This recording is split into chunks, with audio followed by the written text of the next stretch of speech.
life-giving heat and light.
And I'm Jessica Kasa AMA. Then I hand over to Mr. Desmond to introduce himself and welcome us all to the event. Thank you very much, Gordon. And good morning, everyone. We're looking forward to the mayor joining us shortly. The plan is that because we have another part of the meeting in Geneva and around the country, so I think in the meantime, we will get the introductions from the other side if Diego is there to do a brief introduction. But we also have the WHO country office representation here. In the context of the discussions that we had before in how to increase education on air pollution and health, how to make sure that our communities at the various levels get the right information, and certainly the role that the Ghana Education Service is playing in regard is fundamental. So over to you. Thank you. For Ghana Education Service School Health Education Program, our main focus is behavior change in the child. Being here the past 2 days has, I think, also changed my mind about what are we doing in the schools. We were on board of the Urban Health Initiative. The first phase, we had 10 schools. With the 10 schools, it was also very successful. With the 8 schools, that was last year during the COVID.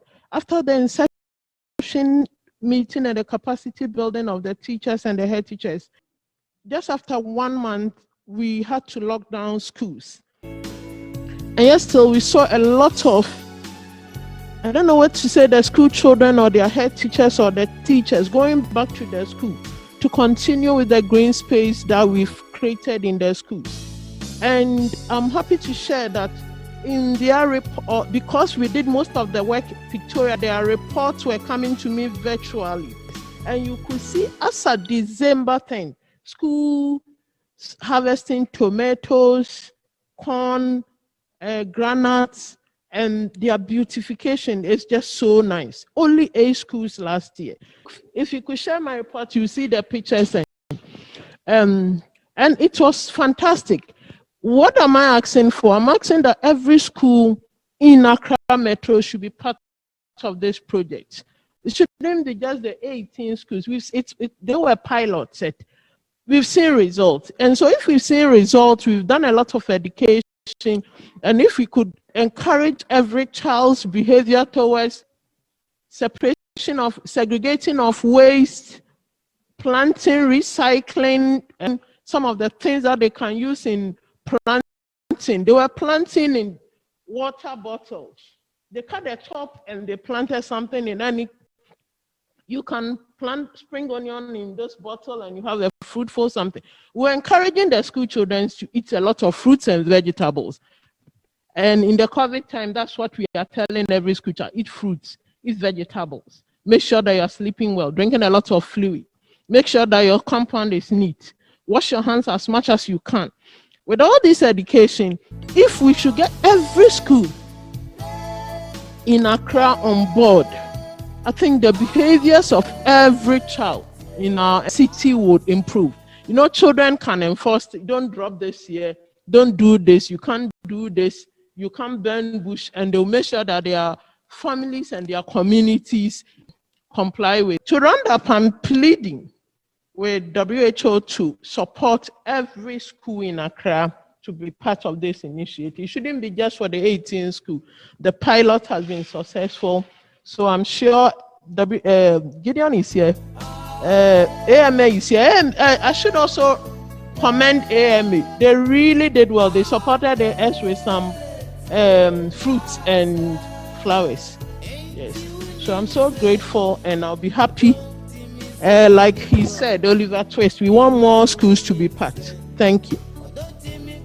Yes. Oh, sorry, sir. AMA gave us waste bins, but that's for 18 schools, so I should be sincere. 18 schools. How about giving the whole Accra waste bins and hand washing materials? Thank you. Thank you very, very much. And actually, building on the points you just raised, just two that I would like to highlight. The very first one is that certainly it's important to link also activities on air pollution and this specific activities, you know, to other activities mentioned, school programs that WHO is also supporting. So certainly there is a need, as we were saying before, to create, you know, better linkages with other initiatives and to create synergies. And the other point is actually leading very nicely to the next intervention.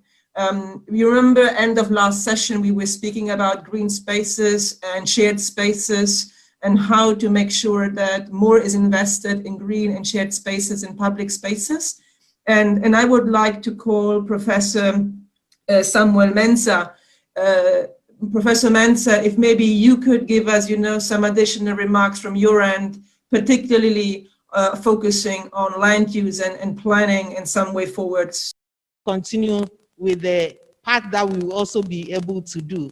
My sister earlier on indicated, especially when it comes to the part of actually disseminating these findings to get to the grassroots and also the people that will be impacted.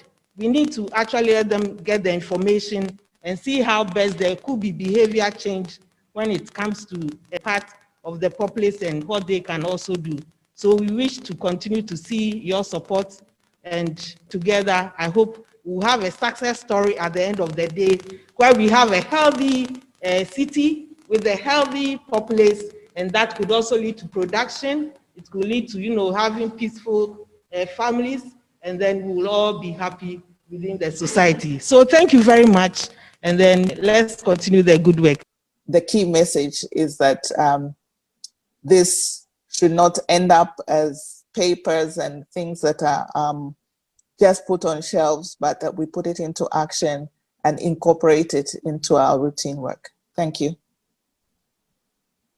Thank you very much, Nima, and thanks also for, you know, stressing the work that has been done, but also the work ahead of continuing supporting the community outreach and the broader communication component of the Urban Health Initiative through the country office. Again, this is one of the important points that was raised at the end of the previous session. So I think that, you know, highlighting the fact that a lot of work has been, you know, done and is still, you know, to be accomplished there, and the strong involvement of the country office is an important, you know, piece of information. And thanks also, Nima, for mentioning UN Habitat that I forgot. And to give the floor to our colleagues from the Environmental Protection Agency. I don't see if Emmanuel, Dr. Apo, if you are in the room, but the floor is yours. I'm really very happy for today. The past few days, just as the comments I made during the opening of this gathering, we started very slowly in this program. At a point, we thought it would not even happen. And some of us became very desperate and had to be pushing them from Geneva. But lo and behold, on the issues that are relevant to our dear country. I must appreciate the efforts of all experts and then institutions that really spend their time to help bring this urban health initiative to a success. On the part of the Environmental Protection Agency, I always say that we don't go alone. We work with our stakeholders, and we continue to be pressing institutions to do their job. And that is the role I'm going to take this year, that we force the institutions to do their job. Other than that, we will be talking, and this will be another talking show.